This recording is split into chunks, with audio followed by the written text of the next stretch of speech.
Welcome to this brand new video where we'll be creating a settings menu for our game, and let me show you how the setting menu works. So we'll go to the setting button and we'll be given the option to mute the game and increase and decrease the volume.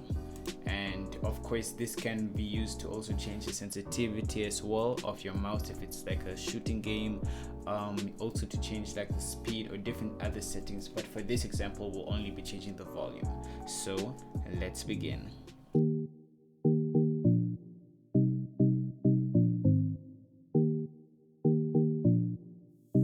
To get started, I've opened up the quiz game video game that I've created in a previous video series, and the link for it should be in the top right corner. And what we're first going to do is import a few new sprites, and the link for these sprites are in the description. So here are the sprites: the speaker, settings, home, and arrow. And you can use any other sprites if you want. These are just example sprites. So now that we have them all imported, we're going to just change the size of a few of them. So we're going to change the speaker to 50, the settings to 50, the home to 50, and I think the arrow could be 30, I believe, or let's try 50 as well. Okay, that looks about fine.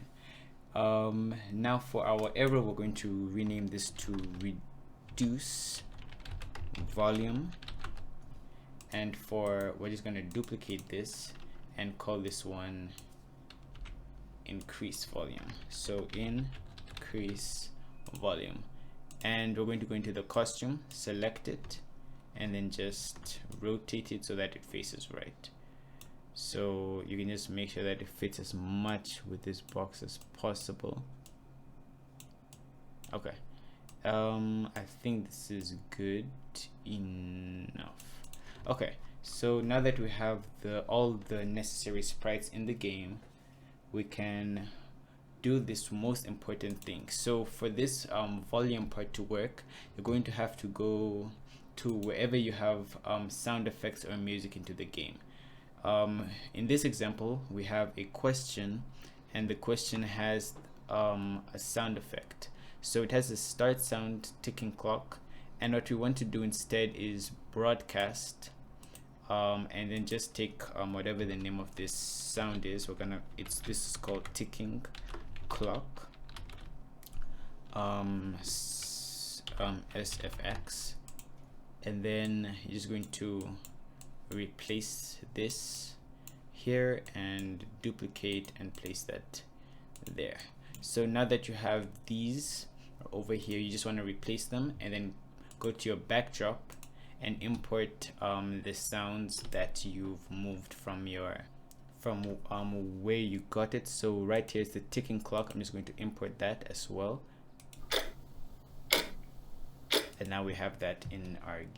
So now that we have the sound effect in the game, we're just going to go to our code, and when we say when I receive ticking clock SFX, then we'll just start the sound ticking clock. So if you go back to your game and play,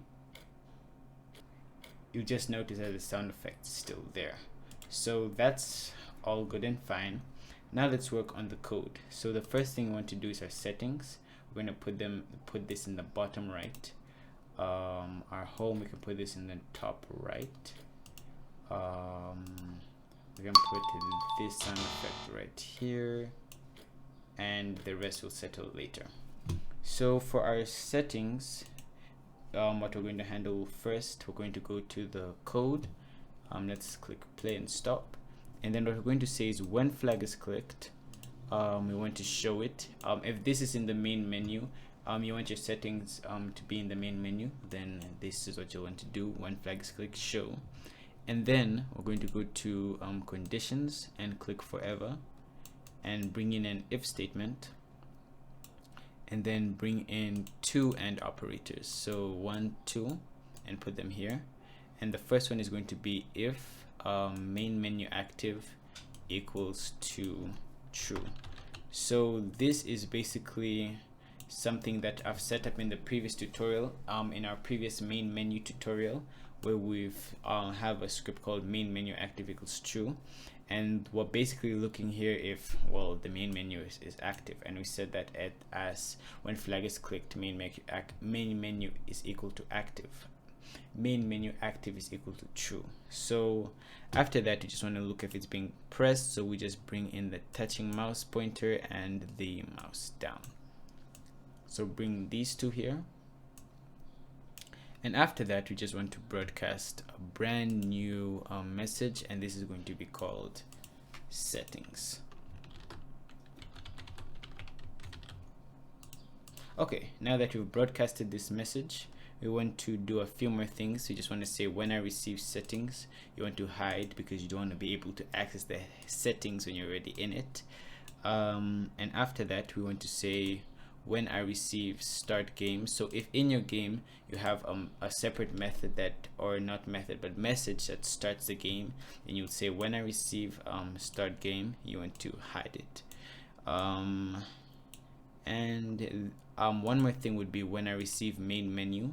So we're going to create a brand new message called main menu, and the reason we're doing this is because if we go back to the main menu, we would want it to show. So we're going to add that code in very soon. So now we click on the flag, we click on the settings, and it makes it disappear. So that's just about the beginning. Now let's move on to our play button. And what we're going to do here is something not too difficult. We just go to the events and bring in two when I receive messages. The first one is when I receive settings, and when I receive main menu. And we say when I receive main menu show, when I receive settings hide. And then you can just drag this into any other buttons you have in your main menu. In this case, it's just quit. Okay, so now if we click on the flag, and then just hides it. Okay, that's perfect. Now all we need to do is go to our backdrop, and for our backdrop we're going to let's just duplicate this, and I'm going to call this settings menu, and then I'm going to select our previous text, delete it.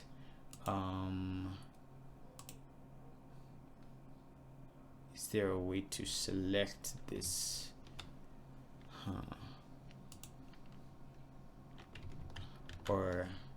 Yeah, then let me just do this, copy and paste it, and then just have it take over. Okay, so because I can't find a color picking tool, and then we're going to go to the text, select the white text and change the color to marker, and then just write settings. And then after that, we can just make this a bit bigger, not too big. You want it a bit in the middle as well, and a bit more bigger should actually work, I believe. And then we're going to go to text and create another text. This is going to be volume, and if you have any other settings in the game, then you add the rest. So for here we just have volume, and with this volume we'd want to go to this box here, and then we're just going to try to find like a little orange. You can choose any color here, it doesn't necessarily matter, but I'm gonna go with orange. Okay, now after that you just want to put like a little bit of an area here, and then go to code, variable, and call this volume. And the reason why we're not using this volume over here is because it only can be affected, or it only acts as the volume variable for each individual sprite, so we can't use this. So we can now just use a large readout and place this right about here. Now we'll place this here and this here, and that's all good and well. Now let's go to our backdrop, and we're going to now edit the code. So the first thing we want to do is go to looks, and actually no, let's go to the variables, and we're going to hide the volume variable when flag is clicked. And after that we're going to just duplicate, okay, not duplicate, let me just, okay, and then set the main menu active to true. Put that there, and then we also want to say a brand new variable. We'll just create this and call it settings active. So now that we have our settings active or variable, we place that there, and then we want to bring in a forever loop and say forever set the, let's go to sound and make sure that you're in the backdrop. Of course, I would assume you are, and say set volume of the backdrop, since all of our sounds are in this backdrop, and then we'll say set it to volume. So forever, the volume variable will edit the percentage of volume that we'll have. So that's all we need. Now we just can do is duplicate this, go to events and say when I receive main menu, and just drag this over here, but then remove the forever loop and the flag, duplicate this and say when I receive settings. And when I receive settings, we want to switch the backdrop to okay, we didn't name this properly. This is supposed to be settings menu. Okay, and then in the settings menu, all we do is show. So let's go to variables and show the variable volume, and then move this, and we're going to set main menu active to false and settings active to true. So actually, okay, over here settings active should be false at the beginning, and setting active should be false as well. So we can move this and start and try this. If we click on the settings, it makes this visible, and yeah, there we go. Let's just hide this.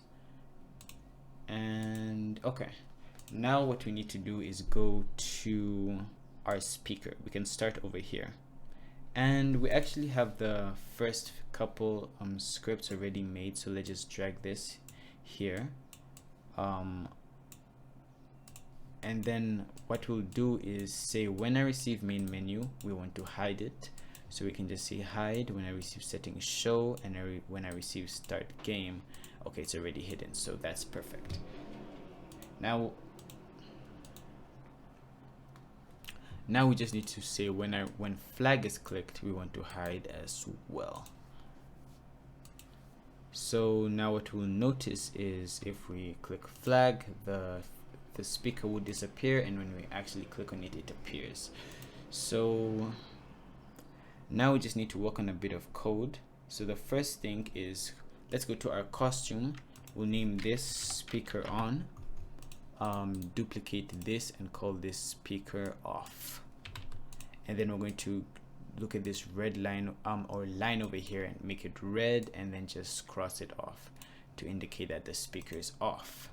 And then we'll go to when flag is clicked, and then bring in two forever loops, one under the first when flag is clicked and one under the second, and we'll say if,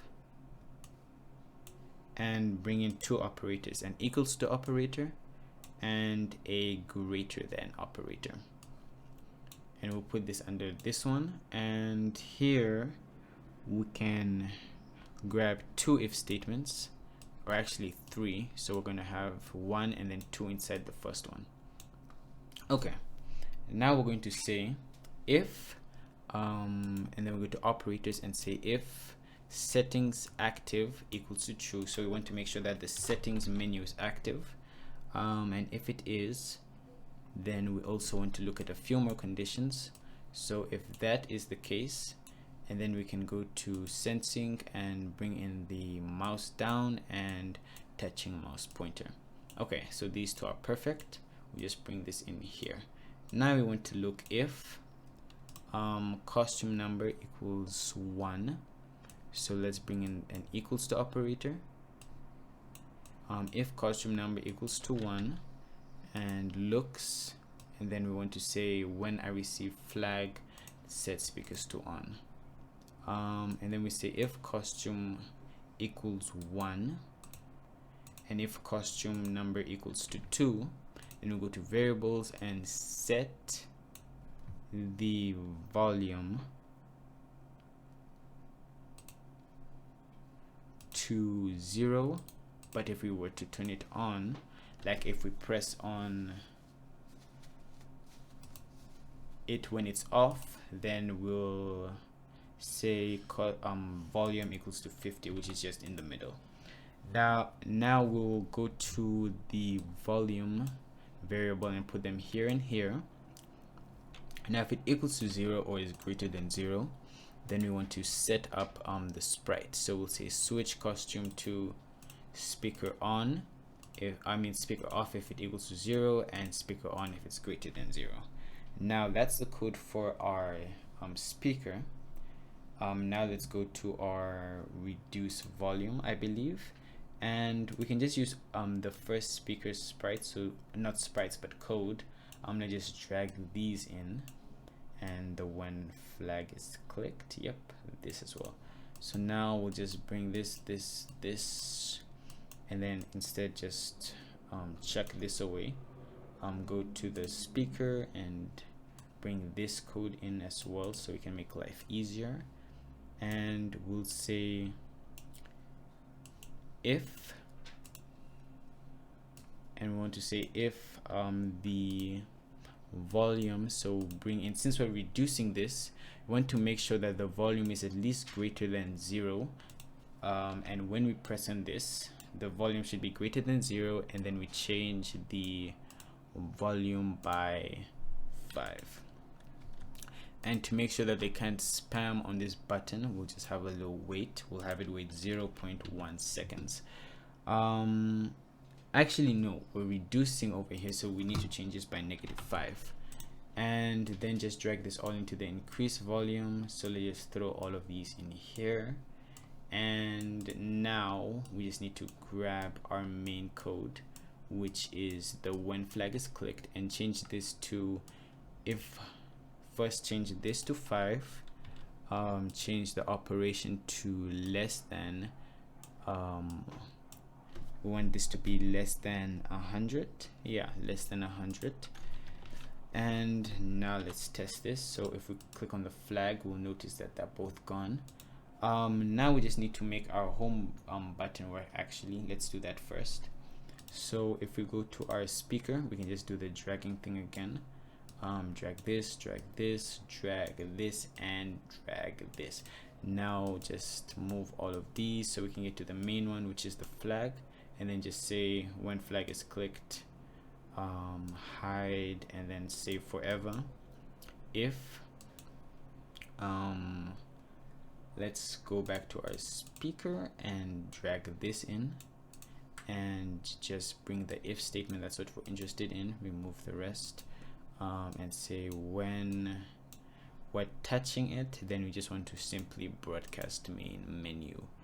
And I think that should be it, I believe. So they just broadcast the main menu and test the game. So if we go to settings, we'll notice that speaker is off at the beginning, so I think we want the speaker to be on, but the volume is at 0, so I do understand. Now if we were to restart, we'll see that the speaker is on. We turn it off. So in our speaker, we do need a wait. So just bring a wait here, make that 0.1, and now we can just press on this. Now we can increase the volume to all the way up, and we'll notice this play button doesn't work for some reason. Okay, so I believe the reason would be is we're using a wait until block. So let me just change this to forever. Bring in another and statement, and just bring this here so we can just forever look if this is the case instead of using a wait until. We'll need to do this as well for our quit button. No. Just bring this as well, and bam, bam, bam, bam. Okay, so bring this here and remove this, yep, And now if we test this, we can see that the play works. Now we'll notice that our volume is at the highest, but if we were to go to the settings, turn it off, we'll notice no sound plays at all regardless of what I press. If we go to the settings, increase the volume a little bit to maybe 40, the volume is pretty, you know, average.